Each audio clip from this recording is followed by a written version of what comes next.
Hello, my name is Ray Bowman. I've spent 30 years in international trade and logistics.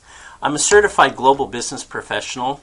I'm the director of the EDC Small Business Development Center, which is an SBA-sponsored program that gives free consulting to small and medium-sized businesses in the United States. I'm also the program chair of the District Export Council. We're volunteers appointed by the Secretary of Commerce to promote U.S. exports. I'm also a professor at Cal Lutheran University and Santa Barbara City College, which offer degree programs in international business and certificate programs in supply chain logistics. I also belong to a variety of trade organizations such as the American Association of Exporters and Importers, as well as NASBITE, which is dedicated to small business international trade education. So the lesson we're going to learn now is international transportation costs and understanding weight and measure. This is a critical part of understanding international transportation costs, is understanding the idea of weight and measure. Basically, the idea of weight and measure revolves around how the carrier receives revenue based on what you're shipping. So a carrier, whether it's air freight, ocean freight, trucking, will always base their pricing based on either the dimensions or the volume of the product or the actual weight of the product, whichever yields the greatest revenue based on a formula. So we're going to look at those formulas. The first formula we're going to look at is ocean freight, because 90% of all international trade goes by sea freight. So it's especially important to start out with this one and get this one right. So transportation pricing, again, is based on weight and measure. So it's based on the idea of the cubic meter.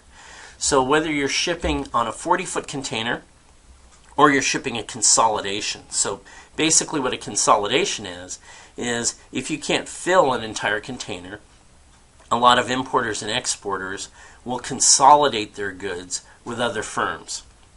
Freight forwarders are the ones who usually will perform the service of consolidating multiple shippers in a container. We also refer to these freight forwarders as OTI, for ocean transport intermediaries, or some of you may remember an older term called NVOCC, for non-vessel operating common carrier. So in either event, these are the agents that will consolidate merchandise for you, and that merchandise put into a container will be charged at the cubic meter rate. So in ocean freight, a cubic meter is based on 1,000 kilos. So 1,000 kilos is equivalent to 1 cubic meter. So if you have an item that's less than 1,000 cubic meters, let's say in this example 500 kilos, then that 500 kilo rate will be negated by the fact that it's 1 cubic meter. So the equivalent of this equals 1,000 kilos. So the price will be based on weight. In this example, the price will be based on measure, because the item is lighter than the 1,000 kilo standard. One way to think about this rate of measure is think about 1 cubic meter, which is 100 centimeters by 100 centimeters by 100 centimeters. Now visualize a pallet of that size having 1,000 1-liter water bottles in it. That is the standard that's put forward by the transportation community. So 1 cubic meter will be equivalent to 1,000 kilos. So again, if it weighs less than that, we go by measure. If it weighs equal to that, then we're going by the weight or the measure of the item equally. So if we look at an example of pricing and add pricing to this, let's say that the item that we're transporting less than container load, or LCL, is $80 per cubic meter, then 1 cubic meter of 500 kilos would be $80. The reason is we're going by the measure instead of the weight in this case, because it's less than 1,000 kilos. Likewise, if the item were 1 cubic meter and 1,000 kilos, it would still be $80 because now we can go by the weight of the item. So let's look at transportation pricing and whichever is greater from a weight standpoint. So let's say that we have 1 cubic meter and it weighs 2,000 kilos, so it's actually above the standard of 1,000 kilos. Now we have double the rate because we have double the size. So here's an example where the carrier is using the weight rather than the measure as a standard. Now, let's then take this idea of cubic meter and look at full container, how it impacts full containers. Now, full containers are flat rate priced. So if you were shipping a 40-foot container, you would get a certain weight rate for that full container. But you still need to understand how many cubic meters can be put, or how many cubic meters you can utilize inside that 40-foot container. So ideally, if you could ship nothing but air, a 40-foot container is equivalent roughly to about 68 cubic meters, and a 20-foot container is roughly the equivalent of 28 cubic meters. Now, there's a couple things to realize here. Is one, you will never totally fit unless you were shipping, if you were shipping something that would fit every nook and cranny of the container, then you might get that 68 cubic meters. But most products won't completely fit all the space in that container. You'll have space between the boxes, space that's not utilized if you're using pallets. So you'll never get this amount of utilization, or it'd be very rare to do that. Likewise with the 20-foot container. The other thing to realize with both the 20 and 40-foot container is that it would be assumed that a 20-foot container is half the price of a 40. The reality is, on average, it's closer to 75% the cost of a 40. The reasoning for that is that the handling between a 20 and a 40 isn't that much different in the positioning onto a cargo vessel. So as a result, the differences aren't half but 75%. So the one thing to keep in mind is the cubic meter rate of a 20-foot container is going to be greater than that of a 40. We have a greater cost with less space, so that translates into a higher price. So let's look at different types of utilization and how that affects price per cubic meter. So let's say we do indeed get the perfect amount of 68 cubic meters in a container, given $3,000 cost for that container. Now our price would be $44.11 per cubic meter of cargo. Let's say we were only able to get 57 cubic meters worth of freight in that same container. Well, 57 divided by the 3,000 is now $52 per cubic meter of cargo. Let's say now we have a product where we can only get 48 cubic meters worth of product in that container. At $3,000 divided by 48, we get $62.50. So this highlights that different types of products that utilize a container differently will cost differently per cubic meter. For this reason, a lot of logistics managers will be conscious of how much product will fit per cubic meter of cargo. You might have a product where several hundred items will fit into that cubic meter. You may have a situation where a few items will take up several cubic meters, but in either case, you really need to know what that cost per cubic meter is so you can price out your product on average when it ships out. So the other issue that's important to understand is utilization of containers. So not only the utilization within one container, but the utilization utilizing many containers. So let's take an example of 203 cubic meters at 58 cubic meters per container. If we have a situation like that, now we have to utilize more than one container. In fact, we're going to use up 3 40-foot containers and then have one 20-foot container to fit the rest of the cargo. So if we look at this kind of situation, we now have a cost at a utilization at 58 CBMs or cubic meters per each of these 40s. But now, in order to complete the order in one shipment, we're now having to use a 20-foot container. And as we said before, that 20-foot container is 75% of the price of a 40. In other words, we're going to get a different higher price on that 20-foot container. Now, as a logistics manager, you either have to adapt to this, in other words, the shipment has to get out, and you have to take that higher price because of your utilization, or you try to create policies that will help you ship within the proper quantities to keep your average price down. This doesn't seem like a big difference, but if you're a company that's shipping dozens or hundreds or thousands of containers, the difference in having this kind of increase in price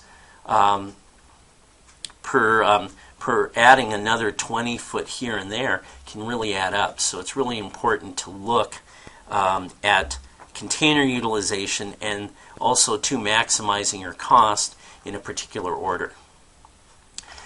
The next thing we're going to look at is air freight weight and dimensions. So air freight works the same way.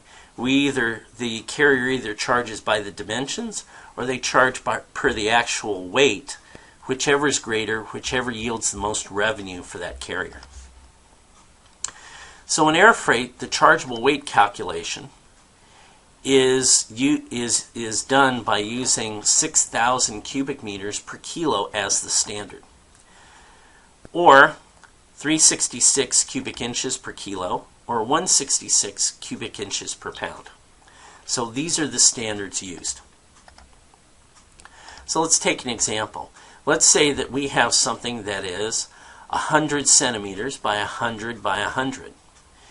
If we have an item that big, basically a cubic meter, we divide by 6,000 and we get 166 kilos. If we ran the equivalent in inches, and we would then divide by 166. So in other words, if we are not calculating by centimeters but inches, then our standard conversion is 166, which gives us the amount of pounds, chargeable weight, which then we can convert to kilos. Now this is an important calculation, the pounds to kilos calculation, and the reverse, which is the kilos to pounds. So if we're going pounds to kilos, we do the pounds times 2.2046 to get the proper amount of kilos. If we're doing kilos to pounds, then we simply take the amount of kilos and divide instead of multiply by 2.2046.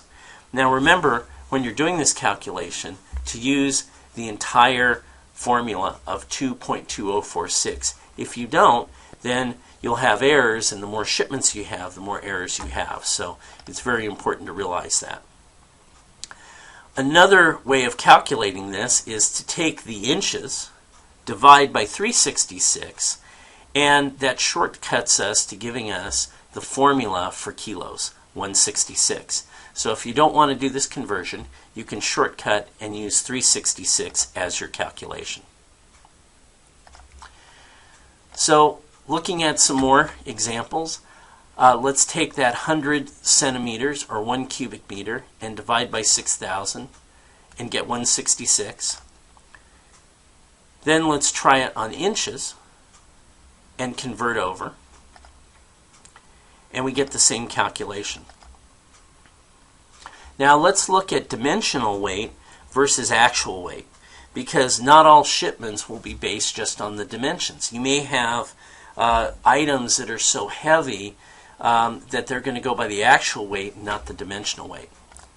So let's say we have something that's the same dimensions, 100 centimeters square. We divide by 6,000 and we get our 166 kilos. But what if the actual is 200 kilos? Which would we pick? Well, we would pick the actual weight of 200 since it's over our standard dimensions calculation. So the price would be based on the actual weight. Let's take inches, run the calculation and convert. But let's say now the actual weight is 150 pounds. Well, now it's based on the dimensional weight because we have an item that's very light. Again, let's run the same calculation. Divide by 366 using our shortcut to get 166 kilos. And now we have an actual weight of 166. Well, it's the same whether we go weight or measure on that calculation. So again, these are a lot of examples, but I want to relay the idea that the weight and measure calculation is very critical, and there can be a lot of errors between those two. So now let's try an example using $3.50 per kilo as the air freight charge. So most airlines will charge a fee per kilo. So that's what our pricing is based on. So let's take the dimensions again of 1 cubic meter or 100 centimeters square. Divide by 6,000 to get 166 kilos. If we apply the $3.50 per kilo, we get $581. If the actual weight is 200, then that converts to $700. So again, in this case, the actual weight is the weight that we go by rather than the dimensional, and the difference in price is $581 as opposed to $700. So a huge difference in terms of the price. Let's take the equivalent amount to 1 cubic meter in inches, and then let's divide by 166 and do our conversion, and we get 581. But let's say now the actual weight is 150 pounds or 68 kilos. That's a price of $238. So now we're basing it on the dimensional weight and not the actual weight. Let's take the same amount again and look at actual weight of 166 kilos. Both are the same. Okay. So it's very important. So this example highlights the difference in price. $581 versus $700. $581 versus $238. And an example where $581 is the price. So it's very important. Variances like this can really drive up your shipping costs. Air freight is the most expensive mode of transportation, so it's especially important to look at both these types of calculations. So I hope this lesson helps you understand the concepts of weight and measure, and we'll talk to you the next lesson. So hope this is helpful for you.